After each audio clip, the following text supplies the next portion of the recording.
오늘 저는 에스겔서 3장 17절, 19절, 21절 말씀을 가지고 파수꾼의 사명을 감당하라, 이러한 제목으로 한번 말씀을 나누겠습니다. 특별히 이단들은 아주 성경에서 아주 중요한 말씀들을 먼저 선취해서 많이 사용합니다. 그래서 종종 우리가 이 파수꾼 하면 어디서 많이 들었던 어떤 전도지 같은데 표기 그런 데 보면 파수꾼 이런데 파수대 이런 것도 있는 것 같고요. 또 한편적으로 우리 또 추수꾼이라는 단어, 추수꾼. 제가 옛날에는 한번 책을 파수꾼과 추수꾼 이런 책을 좀 쓰려고 생각을 했었는데 조금 이단성이 있는 것 같아서 제가 쓰지 못했어요. 어쩌든지 아주 중요한 말입니다. 이 마지막 시대에 하나님께서는 이 파수꾼을 필요로 하시고 또 마지막 시대에 하나님은 추수꾼을 필요로 하십니다.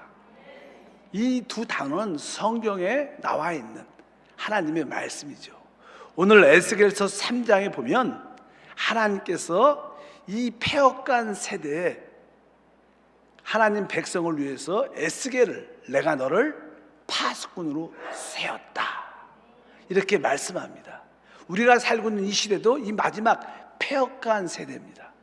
이 시대에 바로 저와 여러분 모두를 이 마지막 세대 하나님 백성들을 향해서 파수꾼으로 세운 줄 믿습니다. 그래서 3장 17절에 말하죠. 인자야, 내가 너를 이스라엘의 족속의 파수꾼으로 세웠으니 너는 내 입의 말을 듣고 나를 대신하여 그들을 깨우치라. 하나님께서 바로 하나님의 그 백성을 위하여 내가 너를 파수꾼으로 세웠다. 이 마지막 시대도 바로 저와 여러분을 바로 하나님의 백성들을 위해서, 하나님의 자녀들을 위해서 파수꾼으로 세운 것을 우리가 깨달아야 될 것입니다. 특별히 이 파수꾼은요, 자기 백성들의 생명과 안전을 위해서 지키는 자들이죠. 원수들이 어떻게 오고 있는가, 또 원수만 오는 것을 지킬 뿐만 아니라 하나님의 오심도 지켜야 돼요. 마지막 때 하나님이 또 다시 오시죠. 어차피 파수꾼의 이 사명은 중요합니다. 이 파수꾼이 지키지 않고 깨어있지 않으면 결국 자기 생명뿐만 아니라 하나님 백성들의 모든 생명과 안전에 위험이 오게 돼 있어요. 그래서 참 파수꾼이 필요한 시기인 것을 우리가 분명히 깨달아야 될 줄 믿습니다. 특별히 오늘 말씀에 보면 이 파수꾼이 해야 될 일들에 대해서 설명을 합니다. 파수꾼이 해야 될 일. 다시 한번 19절에 보니까 3장 19절에 보면 이 파수꾼들이 이제 하나님의 메시지를 전할 때 이 19절은 이런 뜻입니다. 한번 읽어보니까 내가 악인을 깨우치되 그가 그의 악한 마음과 악한 행위에서 돌이키지 아니하면 그는 그의 죄악 중에서 죽으려니와 너는 내 생명을 보전하리라.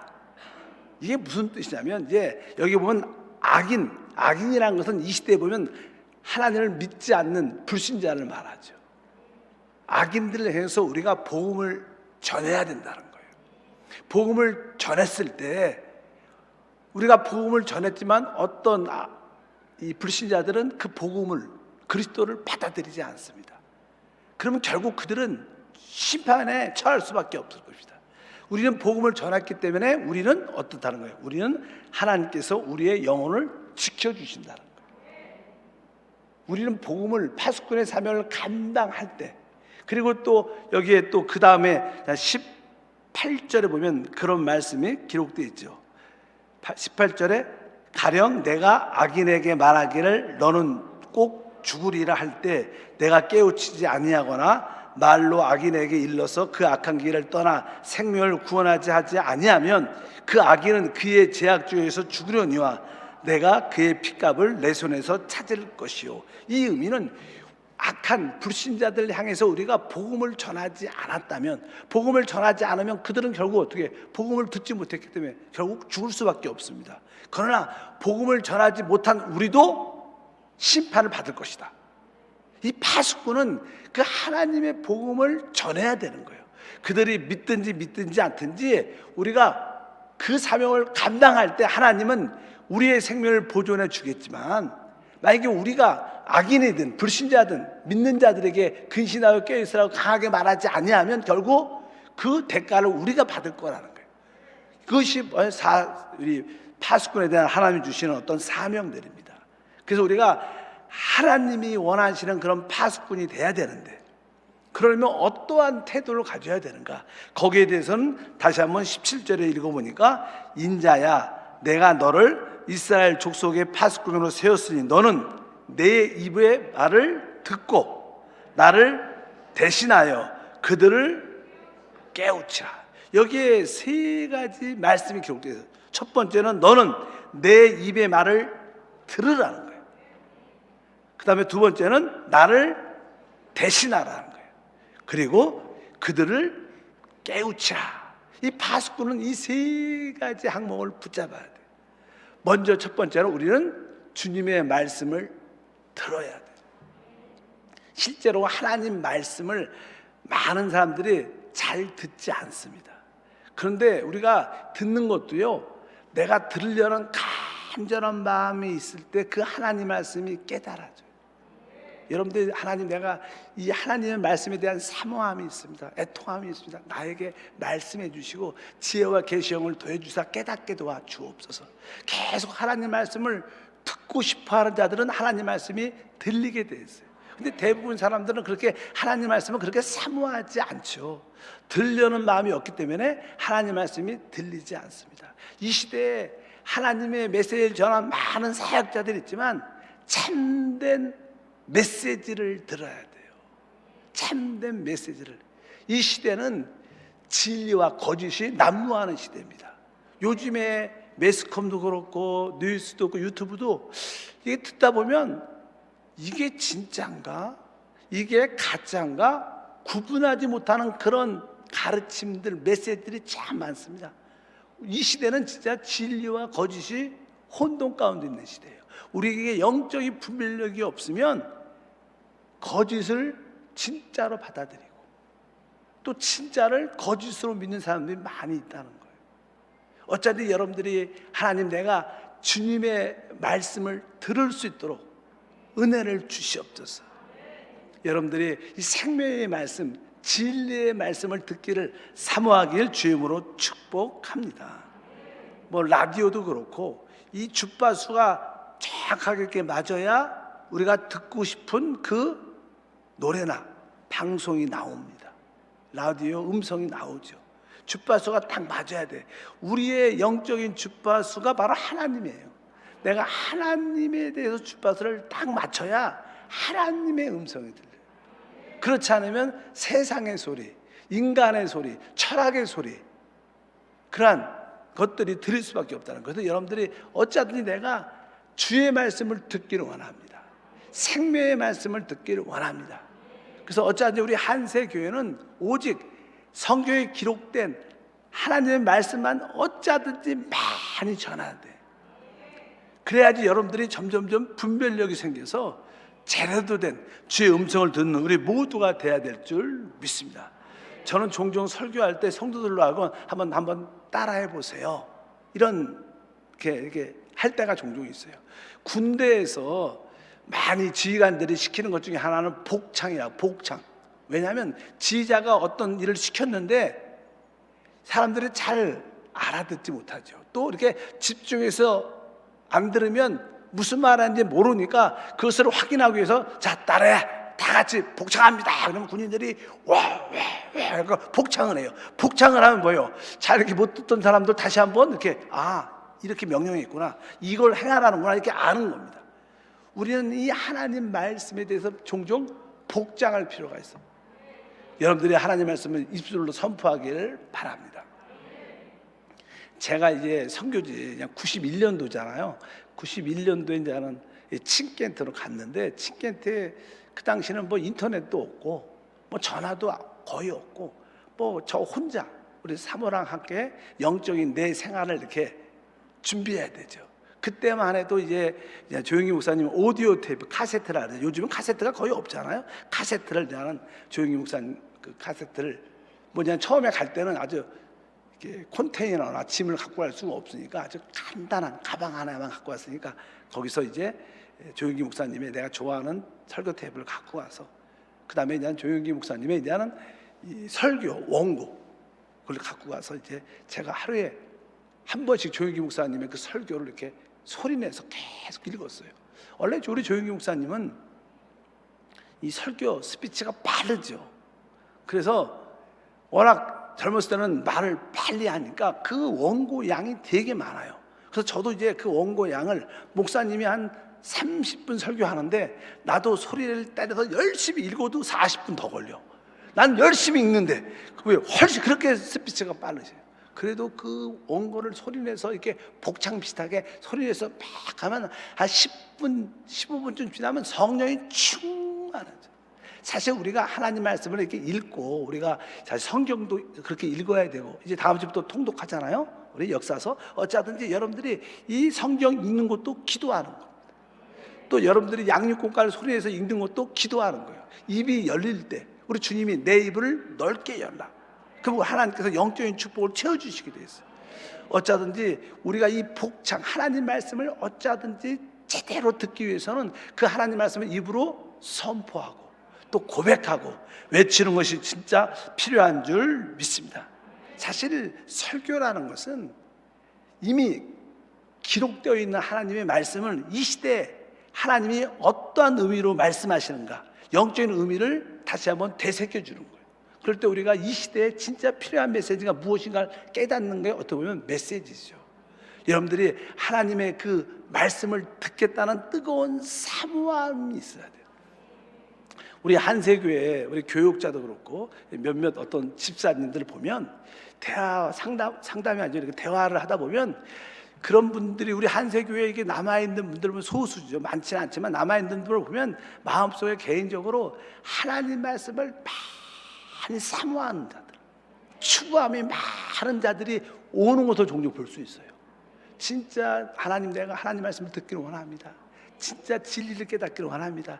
생명의 말씀을 사모합니다. 이렇게 계속 추구하고 이곳저곳 또 인터넷 많은 목사님의 설교를 듣다가 결국 우연치 않게 하나님의 뜻 가운데 한세리 교회로 왔는데 여기서 자기는 합당한 메시지를 들었다 이렇게 강조하는 사람이 많아요. 이것은 다른 뜻이 아니라 바로 우리가 하나님 말씀을 듣기를 진짜 사모하면 하나님이 그 말씀을 해주신다는 거예요. 우리가 뭐 24시간 계속 하나님의 음성을 들을 수는 없죠. 그러나 바로 주의 종들을 통하여 성경 공부를 통하여 양육을 통하여 또 우리 사역자들을 통하여 하나님의 말씀을 들을 수 있는 거예요. 그러니까 오늘 말씀이 바로 내 말을 파수꾼들은 들어야 된다는 거예요. 여러분들은 하나님 말씀을 잘 듣고 있습니까? 하나님 말씀을 잘 읽고 있습니까? 하나님 말씀을 듣고 읽기 위해서 이것을 위해서 기도하고 있습니까? 이런 마음이 있어야 진정한 우리가 파수꾼으로 세워질 줄 믿습니다. 그래서 우리 사역자들이 뭐 하나님 메시지를 전할 때 또 일주일 동안 기도하면서 준비하죠. 근데 저는 여러분한테 여러분들은 딱 주일 예배 한번 딱 듣고 땡 하면 안 되신다는 거예요. 여러분도 적어도 일주일에 5번은 들어야 될 거 아니에요. 하나님, 내가 진짜 주일 예배 이렇게 예배 때 찬양 가운데 듣다 보면요, 전체로 영적인 분위기가 있으니까 집중해서 잘 안 들립니다. 실제로 하나님의 임재와 영광을 느낄 수 있어도 그 메시지가, 그러나 여러분들이 개인적으로 혼자 다시 한번 말씀을 반복해서 하나님의 음성을 들려주시옵소서. 오늘 이 메시지를 통해서 하나님이 나에게 주시는 말씀을 들어주십시오. 이렇게 몇 번, 2번, 3번, 5번 정도 듣다 보면요, 진짜 그것이 우리의 영적인 살과 피가 돼서 하나님의 음성이 깨달아지고 믿어지게 돼요. 여러분들이 그렇게 내가 주님의 입에서 나오는 그 말씀을 듣기를 사모해야 돼. 그리고 우리는 한세는 10분 파워 메시지가 있잖아요. 극동방송 하는 거. 여러분들이 그 유튜브에 들어가서 딱 설교가 9분씩이에요. 9분씩. 딱 9분으로 딱딱하기 때문에 거기는 또 이렇게 설교가 아주 잘 요약돼 있어요. 그리고 조금 이렇게 설교 20분짜리를 이렇게 줄였기 때문에 뭐 저는 이렇게 설교하다 보면 이 단어가 틀릴 수도 있고 이렇게 조금 언어에 좀 문제가 있을 수 있는데 이건 편집을 했었기 때문에 아주 듣기도 잘 들려. 실수도 별로 없어. 보통 설교하면 실수도 하고 잘못된 어휘를 사용할 수도 있지만 거기는 그렇지 않아요. 그러니까 여러분들이 그 메시지를 적어도 몇 번씩 들어봐야 돼요. 그러면 여러분들이 하나님의 음성을 들을 수 있는 기회가 있습니다. 여러분들이 진정한 파수꾼이 되길 주님으로 축복합니다. 그러기 위해서 여러분들이 주의 입에서 나오는 그 말씀을 들어야 돼요. 듣기를 사모해야 돼요. 오늘도 하나님 나에게 말씀해 주시옵소서. 모든 걸 다 할 수 없지만 오늘 그 생명의 말씀 한 가지만 깨닫고 내가 그것을 따라 주를 섬기게 도와 주시옵소서. 그래서 교회가 사는 길은 제대로 된 생명의 말씀이 전해져야 그 교회가 살아요. 그래서 여러분들이 어떤 게 생명의 말씀이 이것을 분명히 깨닫는 지혜로운 파수꾼이 되길 주님으로 축복합니다. 그래서 진짜 이 말씀의 사역자는 좀 영어를 좀 외국어를 조금 못해도 또 다른 분야에 깊이가 조금 부족해도 상관없습니다. 진짜 말씀의 사역자는 무엇에 대해서 하나님 말씀에 대해서 깊이가 있습니다. 하나님 말씀에 대해서 충만하면 됩니다. 뭐 다 할 수 없죠. 저는 뭐 제가 여러 가지 지식이나 여러 거에 많이 지혜나 부족한 걸 내가 알기 때문에 나는 젊었을 때부터 나는 오직 하나님 말씀 외에는 다른 말 안 하겠다. 응? 그런 생각을 많이 했어요. 그래서 제가 이 전국 전하는 게 메시지는 딱딱해요. 재미가 없고 그럴 수가 있어요. 왜? 그냥 성경에 있는 얘기 계속 하니까 뭐 재미도 없고 좀 그럴 때가 있지만 그러나 계속 우리가 하나님 말씀을 계속 말씀만 듣다 보면 또 거기에 익숙해져요. 그럼 거기서 또 은혜와 축복도 있어요. 근데 뭐 여러분들이 지금 많이 이렇게 그렇게 영적으로 이렇게 준비가 됐기 때문에 뭐 딱딱하다고 느끼지 않을 수 있지만 어쩌든지 여러분들이 하나님 말씀을 듣기를 사모해야 그래야지 그 메시지를 또 말해낼 수 있습니다. 여러분들이 여러분의 가정에서든지 또 이렇게 교구에서든지 지역에서든지 기관과 부서에든지 그 하나님 말씀을 듣고 그것을 말해내길 주님으로 축복합니다. 두 번째 보니까 아까 뭐라고 써 있어요? 너는 내 입의 말을 듣고 나를 뭐요? 대신하여. 이것은 다른 뜻이 아닙니다. 무슨 뜻입니까? 바로 우리가 하나님의 대리자, 우리가 하나님께 사명을 받은 자인 줄 믿습니다. 그리고 우리가 하나님의 사명을 받은 자라는 거예요. 하나님을 대신하여 우리가 그 사명을 받아서 우리가 그것을 전하는 자라는 거예요. 여러분들은 나는 하나님께 사명을 받았다. 파수꾼의 사명을 받았다. 하나님 백성의 지금 죽어가는 자들을 깨우고 또 세상에 나가 있는 자들 돌아올 수 있도록 나한테 그런 사명을 받았다는 확신이 있기를 바랍니다. 그래서 여러분들 마음속에 항상 나는 하나님의 사명을 받은 자다. 나는 하나님의 대리자, 하나님의 대사다. 이런 마음이 여러분 가운데 충만하게 있어요. 여러분 이 땅에 왜 보냈어요? 하나님이 여러분에게 이러한 사명을 주시고 그 사명을 감당하고 이곳에 보낸 거예요. 그래서 내가 하나님을 대리하는 사명자구나. 그래서 여러분들은 거기에 내가 하나님이 나를 사용하신다. 그리고 거기에 대해서 자신감과 자부심이 여러분 가운데 있기를 축복합니다. 그래서 우리는 다른 거에 관심 갖지 말고 나는 하나님께 보냄을 받은 사명자다. 뭐 우리 사도들도 항상 나 사도 바울은 하나님께 보내심을 받은 나 사도 바울은 나 사도 베드로는 뭐 이 사도라는 뜻이 보내심을 받았다는 거예요. 우리 모두도 다 하나님께 보냄을 받은 작은 사도입니다. 따라합니다. 나도 하나님께 보내심을 받은 작은 사도다. 하나님이 여러분을 바로 사도로 여러분을 보내신 거예요. 그래서 우리는 하나님의 사명을 감당해야 돼요. 그래서 하나님께 보냄을 받았다는 그 사실에 대해서 자부심이 있기를 축복합니다. 종종 이 사람들은 이 땅에 살면서 돈이 많은 사람을 보면 되게 부러워하죠. 그리고 어떤 또 이 권세 있는 사람을 또 만나면 이렇게 위축되고 그렇게 되는 모습을 사람들은 일반적으로 갖습니다. 돈이 많은 사람은 부럽다. 나도 저렇게 좀 많았으면 좋겠다. 또 이렇게 사회적으로 높은 사람 보면 조금 이렇게 위축되고 약함을 느끼는데 우리는 그런 거에 떨 필요가 없어요. 돈을 부러워할 필요도 없고 또 사회적 지위 있는 사람한테 우리가 꿀릴 필요도 없죠. 우리는 뭐예요? 하나님께 보냄을 받은 하나님께 사명받은 사명자인데 여기에 대해서 자신감이 있고 바로 우리는 바로 사람을 살리는 일, 이 땅에서 최고의 일은 사람을 살리는 거예요. 바로 하나님이 우리를 생명의 통로로 우리 보낼 줄 믿습니다. 그래서 한편적으로 우리는 그런 의미에서 교만하면 안 되죠. 항상 하나님께서 나를 보내셨다 그러면 조금 잘못하면 교만해질 수 있지만, 그러나 우리는 교만할 수 없습니다. 우리 상태를 보면. 그러나 항상 겸손하지만 아주 강하고 담대한 마음을 갖고 우리가 달려갈 필요가 있는 줄 믿습니다. 그래서 내가 하나님을 대신하는, 하나님의 사명을 받은 하나님의 대리자, 대사, 사명자구나, 여기에 대한 확신을 갖고 내 만나는 사람들을 내가 깨우겠다. 그래서 세 번째 뭐예요? 바로 그 하나님 백성들을 깨우치라는 거예요. 깨우치라는 거예요. 세상 사람들은 다 어둠 가운데 있습니다. 그들은 보고 싶어도 볼 수가 없어요. 깨달을 수가 없습니다. 우리가 복음을 전하지 않으면, 우리가 비단에서 생명을 전하지 않으면 그들은 절대로 알 수 없습니다. 어쩌는지 우리는 그들에게, 그들이 믿든지 안 믿든지는 두 번째 문제고, 우리의 사명은 바로 그들을 깨우칠 수 있도록 생명의 말씀을 말해내는 겁니다. 바로 성령 하나님을 말해내고, 우리에게 거듭난 영이 있음을 말해내고, 바로 우리 안에 오신 생명이신 그리스도를 말해내고, 그래서 우리의 하나님을 섬기는 최종적인 목표는 주님과 한 영이 되는 거예요. 그리고 우리 모든 성도들은 바로 그리스도 안에서 한 몸이 되는 거예요. 그것이 하나님께서 우리에게 원하시는 가장 큰 메시지인 줄 믿습니다. 그래서 어쩌든지 우리가 하나님 백성을 깨우쳐야 된다. 믿지 않는 자들, 악인들에 대해서는 우리는 강력하게 예수의 필요를 말해야 돼요. 아까 말씀드렸죠. 그 설명이 그렇게 되어 있어요.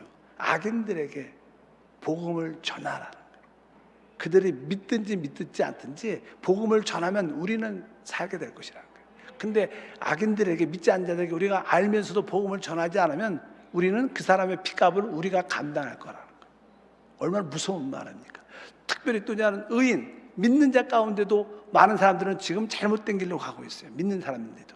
그들에게 다시 한번 근신하고 깨어있으라고 말하라는 거예요.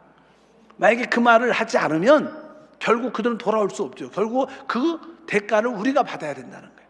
일단 우리가 그들에게 돌아오라고, 회개하라고 그런 메시지를 전하고 그들이 진짜 돌이킨다면 우리는 더 생명을 얻을 것입니다. 그러나 우리가 그런 말을 하지 않으면 그 의인은 결국 그 하나님을 떠났기 때문에 멸망했지만 그 말을 하지 않은 결과도 우리도 당할 것이다. 이게 파수꾼에 대한 주님의 말씀인 것을 분명히 깨달아야 됩니다. 그래서 이 시대에 여러분과 저는 하나님의 파수꾼이구나, 분명히 알아야 됩니다. 여러분들은 가는 곳곳마다 영이신 하나님과 사랑이신 하나님과 바로 빛이신 하나님을 강력하게 부끄러워하지 말고 전해야 돼요. 그럴 때 하나님의 역사를 우리 모두가 보게 될 줄 믿습니다. 이런 일을 감당하려면 우리에게는 뭐가 있어야 돼요? 믿음이 있어요. 믿음. 나는 할 수 없지만 내 안에 계신 그리스도를 말미암아 내가 모든 것을 할 수 있다. 그러한 담대한 믿음의 사람들은 대부분 긍정적이고 적극적인 사람의 모습으로 나타납니다. 여러분들이 진짜 내가 믿음이 있나 없나를 어떻게 알 수 있어요?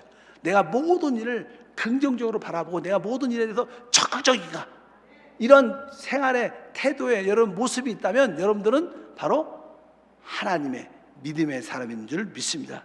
성경에도 이제 말하죠. 믿음에 대해서 히브리서 11장 6절에 믿음이 없이는 하나님을 기쁘시게 하지 못하나니 하나님께 나아가는 자는 반드시 그가 계신 것과 또한 그가 자기를 찾는 자들에게 상 주심을 믿어야 할지니라. 믿음만이 하나님을 기쁘시게 하는 것이고, 근데 그 믿음이 있다는 증거는 아까 우리의 행동의 모습이 자연스럽게 적극적인 긍정적인 태도의 삶이 된다는 거예요. 우리가 뭐 가나안 땅에 이제 12지파장들이 그 땅에 들어가죠. 모세의 명을 받고 그래서 거기를 정탐하죠. 근데 똑같은 환경, 똑같은 사람들을 봤는데도 10명은 아주 부정적인 보고를 하죠. 뭐 높은 산, 뭐 깊은 골짜기, 또 그들의 또 튼튼한 여리고성 그런 걸 다 봤지만 이 두 사람 여호수아와 갈렙은 믿음의 사람이었기 때문에 그들의 환경에 아주 강력한 그런 모습도 봤지만 그 환경 뒤에 계시는 하나님의 언약의 말씀, 하나님의 함께 하심을 봤기 때문에 그들은 긍정적이고 적극적인 행동으로 말할 수 있었어요. 우리가 올라가자, 우리가 그곳을 취하자, 하나님 우리와 함께한다, 이렇게 항상 우리 믿음의 사람은 바로 하나님을 볼 수 있어야 돼요. 환경의 어려움만 봐서 안 됩니다. 그러나 소극적이고 부정적인 믿음이 없는 사람들은 항상 환경 보고 상황 보고 안 된다, 이거 안 될 거다, 또 사람을 두려워하면서 안 될 것이다, 이런 생각을 가져요. 그래서 안 돼. 우리는 어쩐지 하나님의 믿음의 사람이 돼야 돼요. 모든 영적 일을 해낼 때마다 여러분들이 하나님, 내가 이 복음의 말씀을 전할 때 내가 긍정적으로 적극적인 태도로 전하게 도와주옵소서. 우리는 대부분 내가 복음 말해갖고 또 부끄러움을 당하면 어떡하지? 괜히 말해갖고 괜히 저 사람과 관계가 애매해지면 어떡하지? 이런 걱정과 염려가 많아요. 우리는 그런 생각을 할 필요가 없어요. 하나님이 함께 하시고 그 일조차도 하나님이 그 사람을 만져주실 것이다, 이렇게 적극적인 긍정적인 태도를 갖고 여러분들이 날아가면 여러분들은 하나님 앞에서 믿음의 사람이 되고 바로 여호수아와 갈렙처럼 하나님께 인정받는 진정한 축복의 땅에 들어가는 믿음의 사람이 될 줄 믿습니다. 하나님, 내가 모든 것을 믿음의 눈으로 바라보게 도와주옵소서. 그래서 믿음의 눈으로 영 안에서 바라보면 다 기적이에요. 다 기적이야. 근데 우리가 의심의 눈으로, 육신의 눈으로 바라보면 다 두려움과 실패밖에 안 보여요. 어쨌든 여러분들이 하나님, 내가 이 파수꾼의 사명을 감당하기 위해서 내가 믿음으로 살게 하소서. 믿음으로 충만할 수 있도록 은혜를 내려주시옵소서. 믿음의 행동의 두 가지 뭐예요? 아주 긍정적이고 적극적인 태도가 내 생활에 자연스럽게 나타나. 여러분들의 모든 예배와 봉사의 생활 어떻습니까? 아주 긍정적입니까? 적극적입니까? 이것을 한번 바라볼 필요가 있는 줄 믿습니다. 두 번째로 우리가 좋은 파수꾼이 되려면 우리에게 아주 간절하고 뜨거운 마음, 열정이 있어요. 열정. 뜨거운 열정, 패션, 뜨거운 열정이 우리 가운데 있어야 돼요. 간절함은 곧 열정이죠. 여러분 안에 그런 열정이 사무칠 때 바로 하나님은 그 사람을 통해서 역사하십니다. 우리 안에 계신 성령은 역동적인 분이십니다. 움직이시고 강력하게 일하신 분. 성령은 정체 영이 아닙니다. 성령은 막 움직이고 역동하시는 분인 것을 분명히 깨닫고, 하나님, 내가 하나님을 섬기는 이 사명을 감당할 때 내가 불타는 뜨거운 마음을 갖고 동참하게 도와주옵소서. 특별히 우리가 로마서 12장 11절에 이런 말씀이 기록되어 있죠. 부지런하여 게으르지 말고 열심을 품고 주를 섬기라.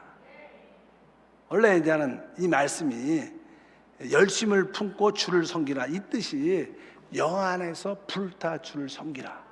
원래 원어에는 그렇게 돼 있어. 우리 영어에도 보면 우리 영 안에서 불타 주를 섬겨라. 그것을 그냥 우리 한국말은 열심을 품고를 써놨는데, 그러니까 우리 김경수 목사님이 아주 오래전에 이 말씀이 너무나 감동이 든대. 그래서 작곡을 하신 거예요. 그 찬양, 영이 불타올라 주를 섬기라, 그건 찬양 있죠.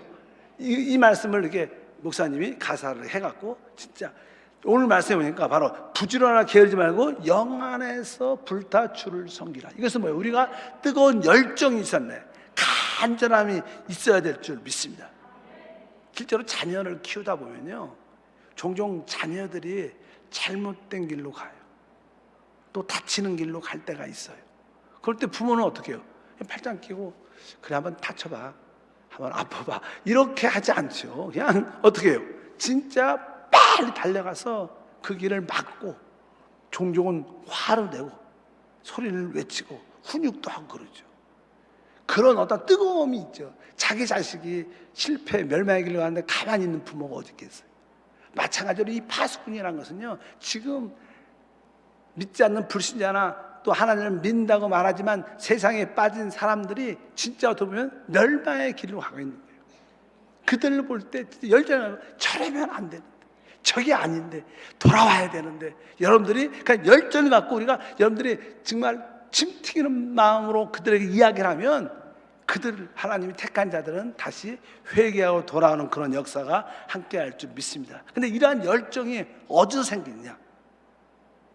여러분들이 확신이 생기는 거예요. 내가 하나님에 대한 확신, 구원에 대한 확신, 천국에 대한 확신, 영생에 대한 확신, 또 심판에 대한 확신이 내 안에 있을 때 진짜 우리가 달려가서 그들에게 강력하게 제지하고 멈추라고 말하고 복음을 말할 수 있다는 거예요. 아까 말씀했습니다. 이 마지막 시대에 하나님은 진짜 하나님의 참된 백성을 위해서 파수꾼을 세우기로 하나요. 많은 교회들이, 많은 성도들이 알게 모르게 멸망의 길로 흘러가고 있어요. 그것을 멈춰야 되는데, 그것 멸망이라고 외쳐야 되는데 외치는 사람이 없는 거예요. 그래서 하나님께서 이스라엘 백성들이 그 당시 멸망의 길로 가고 있었어요. 아무도 외치지 않나. 그래서 하나님이 그 에스겔을 불러내셨어. 내가 내 백성을 위해서 너를 파수꾼으로 세운다. 네가 나를 대신하여 그들을 깨우치라고 말씀하는 거예요. 이 시대에도 바로 진짜 필요한 사람들은 파수꾼들입니다. 아마 제가 볼 때는 바로 한세교회 우리 모든 성도들, 특별히 주의 사역자들, 리더들은 하나님이 파수꾼으로 부르신 거예요. 너는 이 한세교회 안에서뿐만 아니라 이제 하나님을 믿는다고 말하는 사람들에게 강력하게 복음의 메시지를 전해야 된다.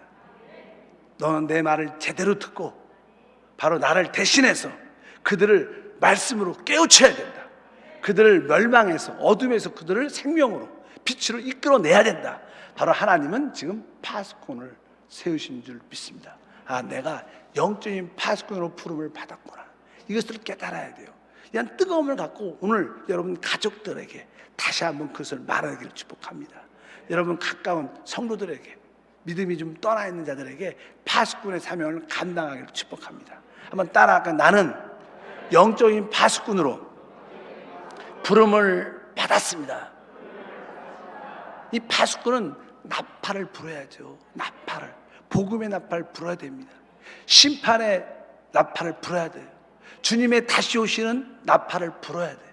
여러분들은 다 파수꾼인데 여러분들이 불지 않고 외치지 않으면 결국 다 같이 망하는 거예요. 파수꾼이 지키지 않으면 어때요? 다 멸망당할 수밖에 없어요. 바로 우리 한세교회가 이러한 사명을 주셨구나. 그래서 우리가 이 사명을 다시 한번 감당하기를 주님으로 축복합니다. 여러분들에게 이 파수꾼이라는 그런 단어, 내가 파수꾼으로 부름 받았어. 아까 주님께서 에스겔에게 내가 너를 내 백성을 위한 파수꾼으로 세웠다. 하나님 여러분에게도 말씀하시죠. 내가 너를 나의 백성을 위하여, 너의 가정을 위하여, 너의 교회를 위하여 내가 파수꾼을 세웠다. 내 말을 진짜 듣기를 사모해라. 그리고 나를 대신해서 그 말씀으로 그들을 깨우치라. 이렇게 말씀할 때 여러분들의 가슴이 뜨거워져서 하나님, 내가 이 영적인 파수꾼의 사명을 감당할 수 있도록 은혜를 주옵소서. 기도하겠습니다. 하나님 아버지, 진심으로 감사합니다. 우리는 진리와 거시지 혼돈된 세상에 살고 있습니다. 이런 시대에 어떤 누구도 참된 길을 보지 못합니다. 우리 모두가 다시 한번 영적인 파수꾼으로 부름받은 것을 깨닫고 참된 빛이신 하나님을 말해내고, 사랑이신 하나님을 말해내고, 영이신 하나님을 말해내 그들을 참된 생명의 길로 이끌 수 있도록 은혜를 더해 주시옵소서. 파수꾼의 사명은 바로 경고의 나팔을 한편적으로 부는 것이고 주님의 재림의 나팔을 부는 자들입니다. 부끄러워하지 말고 입을 열어 복음을 말하게 도와주옵소서. 영적인 나팔을 불게 도와 주시옵소서. 주 예수 이름으로 기도함 아니다. 아멘.